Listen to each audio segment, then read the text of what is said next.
আসসালামু আলাইকুম ওরহমতুল্লাহি ওবরাকাতুহ। 1 মিনিট মাদ্রাসা ইউটিউব চ্যানেলে সম্মানিত দিনী ভাই বোনেরা, আমি আশা করি আল্লাহ তাআলার অশেষ রহমতে ভালো আছেন, সুস্থ আছেন। আলহামদুলিল্লাহ। আজ পবিত্র সোমবার দিনে ও রাতে কষ্ট করে আল্লাহ তাআলার দুইটি পবিত্র গুণবাচক নাম পড়লে 2 ঘন্টার মধ্যে আপনার মনের সব আশাগুলো আল্লাহ তাআলা পূরণ করে দেবেন এবং 1 ঘন্টার মধ্যে আপনার যত ঋণ আছে তা পরিশোধের ব্যবস্থা হয়ে যাবে ইনশাল্লাহ। মনের মধ্যে শতভাগ বিশ্বাস নিয়ে এই হাদিস থেকে আমি যে দোয়ার আমলগুলো শিখিয়ে দিচ্ছি সেগুলো করতে থাকুন। আল্লাহ তাআলা ইনশাল্লাহ আপনাকে অবশ্যই ফল দান করবেন। তাই অনুরোধ করছি ভিডিওটি মনোযোগ দিয়ে সম্পূর্ণ দেখার জন্য। আজ সোমবারের দিনে বা রাতে এই আমলটি করলে মনের আশা পূরণ হবে, সকল দোয়া কবুল হবে ইনশাআল্লাহ। কারণ সাপ্তাহিক আমল পেশ করা হয় সোমবার বৃহস্পতিবারে। হাদিসে এসেছে এই দুদিন রাসূল সাল্লাল্লাহু আলাইহি সাল্লাম রোজা রাখতেন। আবু হুরায়রা রাদিয়াল্লাহু তাআলা আনহু বর্ণনা মতে রাসূলুল্লাহ সাল্লাল্লাহু আলাইহি সাল্লাম বলেন, প্রতি সপ্তাহে সোমবার বৃহস্পতিবার আল্লাহ তাআলার কাছে বান্দার আমল পেশ করা হয়, তখন আল্লাহ তাআলা তার মুমিন বান্দাদের ক্ষমা করে দেন। আমরা জানি যে এই সোমবার দিনে আল্লাহ রাসূল সাল্লাল্লাহু আলাইহি সাল্লাম রোজা রাখতেন, কারণ নফল রোজার ফজিলত অনেক। রোজার ফজিলত সম্পর্কে, নফল রোজার ফজিলত সম্পর্কে হাদিস শরীফে এমনই বলা হয়েছে দিনী ভাই বোনেরা। হাদিসটি হযরত আবু হুরায়রা রাদিয়াল্লাহু তাআলা আনহু বর্ণনা করেন, যেখানে আল্লাহ রাসূল সাল্লাল্লাহু আলাইহি সাল্লামই বলেছেন যে প্রত্যেক বস্তুর যাকাত আছে, শরীরের যাকাত হচ্ছে রোজা। ইবনে মাজাহ মিশকাত শরীফের একটি হাদিস। তাছাড়া রাসূলুল্লাহ সাল্লাল্লাহু আলাইহি সাল্লাম আরও বলেন, রোজা ঢাল স্বরূপ এবং জাহান্নাম থেকে বাঁচার সুদৃঢ় দুর্গ। নাসাই শরীফের একটি হাদিস। হযরত ইবনে খুজাইমা ও হাকিম আবু ইমাম বর্ণনা করেন, রাসূলুল্লাহ সাল্লাল্লাহু আলাইহি সাল্লামকে তারা বললেন, হে আল্লাহর রাসূল সাল্লাল্লাহু আলাইহি সাল্লাম, আপনি আমাদের কিছু আমল করার উপদেশ দান করুন।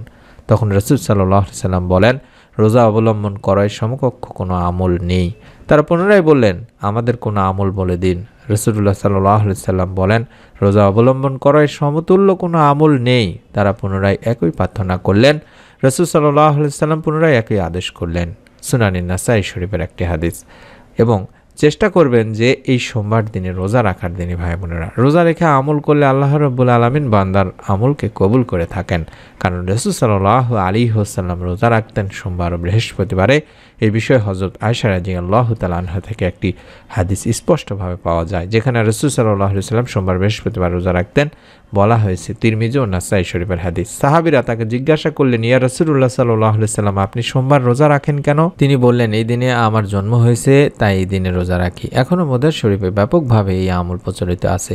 প্রতি সোমবার মসজিদে নববীতে ইফতারের বিশেষ আয়োজন করা হয়, যা স্থানীয় জনগণ স্বতঃস্ফূর্তভাবে আয়োজন করে থাকেন। রাসূলুল্লাহ সাল্লাল্লাহু আলাইহি সাল্লাম তাই বলেছেন, কিয়ামতের দিন আমার সঙ্গী হওয়ার সবচেয়ে অধিক উপযুক্ত ওই ব্যক্তি যে আমার প্রতি সবচেয়ে বেশি দরুদ পাঠ করবে। তিরমিজি শরীফের একটি হাদিস। তাই আমরা রোজা রেখে বেশি বেশি দরুদ পাঠ করে এই ছোট্ট দোয়ার আমল করব। দুনিয়াতে আমলি জীবনী যাপনই হলো আল্লাহ তাআলার কাছে সবচেয়ে বেশি প্রিয়।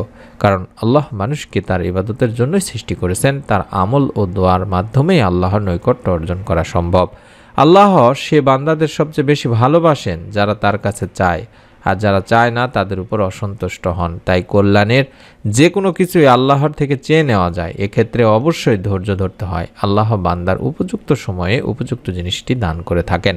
আল্লাহ তাআলা বলেন, নিশ্চয়ই মানুষকে সৃষ্টি করা হয়েছে অস্থির করে, যখন তাকে বিপদ স্পর্শ করে তখন সে হয়ে পড়ে অতিমাত্রায় উৎকণ্ঠিত। সূরা মাআরিজের 19 থেকে 20 নম্বর আয়াতে বলা হয়েছে। তাই আল্লাহর রহমত থেকে নিরাশ হওয়া যাবে না। সর্ব অবস্থায় আল্লাহকে স্মরণ করতে হবে। আল্লাহর দয়া অনুগ্রহের চাদর সবসময় আমাদের আবৃত করে রাখেন। বান্দার যে সময় যেটা প্রয়োজন ও কল্যাণকর, তখনই আল্লাহ রাব্বুল আলামিন বান্দাকে সেটা দান করেন। তবে সেজন্য তার কাছে অবশ্যই চাইতে হবে বেশি বেশি করে। আল্লাহ তাআলা বলেন, যদি তোমাদের উপর আল্লাহর অনুগ্রহ তার দয়া না থাকতো তাহলে তোমরা ধ্বংস হয়ে যেতে। আর নিশ্চয়ই আল্লাহ অধিক তওবা গ্রহণকারী, প্রজ্ঞাময়। সূরা নূর 10 নম্বর আয়াতে বলা হয়েছে। তাই যারা অভাব অনটনের মধ্যে আছেন, ঋণের মধ্যে আছেন, কিংবা বিভিন্ন ধরনের পেরেশানির মধ্যে আছেন, মনের নেক আশা পূরণের জন্য হলো এই ইসমে আজমের ছোট্ট আল্লাহ তাআলার পবিত্র গুণবাচক নামটি পাঠ করবেন। আল্লাহ রাব্বুল আলামিন ইনশাআল্লাহ আপনার মনের নেক আশা পূরণ করেই দেবেন। আমরা জানি যে আল্লাহ তাআলার পবিত্র গুণবাচক নামগুলোর মধ্যে জাল জালালি ওয়াল ইকরাম একটি নাম, অর্থাৎ এই নামটি আমরা বেশি বেশি পড়ার চেষ্টা করব। আমি দেখায় দিচ্ছি, ইয়া জাল জালালি ওয়াল ইকরাম, ইয়া জাল জালালি ওয়াল ইকরাম।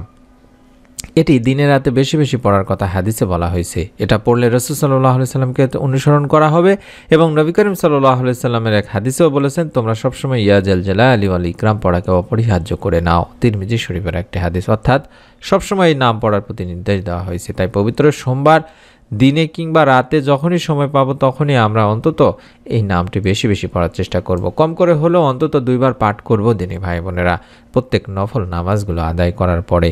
এবং আল্লাহ তাআলার কাছে এই নামের মাধ্যমে কোনো কিছু চাইলে আল্লাহ তাআলা তার চাওয়া পাওয়াগুলো পূরণ করে থাকেন, তার মনের নেক আশা পূরণ করে দিয়ে থাকেন। অর্থাৎ এটি হলো ইসমে আজমের নাম। নবী করিম সাল্লাল্লাহু আলাইহি ওয়াসাল্লাম নিজেই বলেছেন যে এই নামে আল্লাহকে ডাকলে আল্লাহ তাআলা তার ডাকে সাড়া দেন এবং এই নামে আল্লাহ তাআলার কাছে কোনো কিছু চাওয়া হলে আল্লাহ তাআলা তার চাওয়া পূরণ করে দেন। তাই কল্যাণের যে কোনো কিছুই আল্লাহ তাআলার কাছ থেকে এই নাম আদায় করার পরে, আপনার 2 রাকাত নামাজ আদায় করার পরে অন্তত 2 বার হলেও পাঠ করার পরে যদি আপনি আল্লাহ তাআলার কাছে বেশি বেশি করে আপনার মনের নেক আশাগুলো তুলে ধরেন, আল্লাহ তাআলা ইনশাআল্লাহ আপনার মনের নেক আশা পূরণ করেই দেবেন। এবং যারা অভাব অনটনের মধ্যে আছেন, ঋণের মধ্যে আছেন বিশেষ করে, তারা এই ছোট্ট দোয়ার আমলটি অবশ্যই করবেন। অন্তত একবার হলেও এই দোয়াটি পাঠ করবেন।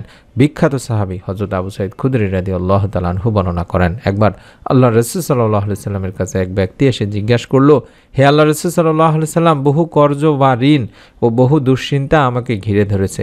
তখন রাসূল সাল্লাল্লাহু আলাইহি সাল্লাম বললেন, আমি কি তোমাকে এমন এক দোয়া শিখিয়ে দেব না, যা পাঠ করলে আল্লাহ তাআলা তোমার সমস্ত ঋণ পরিশোধ ও সমস্ত দুশ্চিন্তা দূর করে দেবেন? সে বলল, জি অবশ্যই। আল্লাহ রাসূল সাল্লাল্লাহু আলাইহি সাল্লাম বললেন, তুমি সকাল সন্ধ্যা এই দোয়াটি পাঠ করবে। আর দোয়াটি হচ্ছে, আল্লাহুম্মা ইন্নী আউযু বিকা মিনাল হাম্মি ওয়াল হুজনি ওয়া আউযু বিকা মিনাল আজজি ওয়াল কাসালি ওয়া আউযু বিকা মিনাল বুখলি ওয়াল জুবনি ওয়া আউযু বিকা মিন গালাবাতিদ দাইনি ওয়া কাহরি রিজাল। এভাবে অন্তত একবার হলেও এই দোয়াটি পাঠ করবেন যখন আপনি আল্লাহ তাআলার পবিত্র গুণবাচক নাম ইয়া জাল জালালি ওয়াল ইকরাম 2 বার অন্তত পাঠ করবেন। তখন এই দোয়াটিতে বা এই ঋণ মুক্তির দোয়াটিতে আমরা যেটি বলছি বা এর অর্থই হচ্ছে, হে আল্লাহ, আমি আপনার কাছে আশ্রয় চাচ্ছি দুশ্চিন্তা ও দুর্ভাবনা থেকে, আরও আশ্রয় চাচ্ছি অলসতা ও অক্ষমতা থেকে, আরও আশ্রয় চাচ্ছি ঋণের ভারে জর্জরিত হওয়া ও মানুষের চাপের সম্মুখীন হওয়া থেকে। মিশকাত শরীফের একটি হাদিস। ওই লোকটি বললেন, আমি যথারীতি হুজুর পাক সাল্লাল্লাহু আলাইহি সাল্লামের কথা মতো সকাল সন্ধ্যায় আমল শুরু করে দিলাম। ফলে আল্লাহ পাক আমার সমস্ত ঋণ আদায় এবং আমাকে সর্বপ্রকার চিন্তা পেরেশানি থেকে মুক্ত করে দিলেন। সুবহানাল্লাহ, সুবহানাল্লাহ। তাই অনুরোধ করছি, যারা ঋণের মধ্যে আছেন তারা পবিত্র সোমবার দিনে হোক কিংবা রাতে হোক, যখনই সময় পাবেন তখনই অন্তত দোয়াটি আমি আবারও দেখাচ্ছি, কম করে হলেও একবার হলেও পাঠ করে আল্লাহ তাআলার কাছে কান্নাকাটি করবেন, ঋণ মুক্তির ব্যবস্থা চাইবেন। কোনো না কোনো একটা মাধ্যমে যেন আল্লাহ তাআলা আপনাকে ঋণ মুক্তির ব্যবস্থা করে দেন, তার জন্য আল্লাহ তাআলার কাছে বেশি বেশি দোয়া করবেন। এবং ইয়া জাল জালালি ওয়াল ইকরাম যদি সম্ভব হয় প্রত্যেক নফল নামাজ আদায় করার পরে অন্তত 2 বার করে পাঠ করে আল্লাহ তাআলার কাছে মনের নেক চাওয়া পাওয়াগুলো তুলে ধরবেন। আল্লাহ রাব্বুল আলামিন ইনশাআল্লাহ আপনার দোয়াও কবুল করবেন। মনের মধ্যে শতভাগ বিশ্বাস নিয়ে আমলটি করুন। তাই অনুরোধ করছি, প্রত্যেকে ভিডিওটিতে একটি করে লাইক দিয়ে কমেন্ট সেকশন অন্তত আমিন লিখে নিয়ত করুন। এই ভিডিওটি আপনি আপনার নিকট আত্মীয় স্বজনদের কাছে শেয়ার করে দিন সওয়াব পাওয়ার উদ্দেশ্যে, অর্থাৎ সদকায়ে জারিয়ার সওয়াব পাওয়ার উদ্দেশ্যে। পরবর্তী নতুন আমলের ভিডিও সবার আগে পাওয়ার জন্য অবশ্যই চ্যানেলটির সঙ্গে থাকার অনুরোধ করছি। সাবস্ক্রাইব করে বেল বাটনটি অন করে রেখে দিন। সকলে ভালো থাকুন, সুস্থ থাকুন। আমরা দোয়া করি যারা আমলটি করবেন নিয়ত করেছেন, আল্লাহ রাব্বুল আলামিন তাদের সকলের মনের নেক আশা পূরণ করে দিন। এবং যারা আমাদের চ্যানেলের মেম্বার সাবস্ক্রাইব করে রেখেছেন, আল্লাহ তাআলা তাদের সকলকে দুনিয়া আখিরাতে শান্তি দান করুন। আমিন। আসসালামু আলাইকুম ওয়া রাহমাতুল্লাহি ওয়া বারাকাতুহু।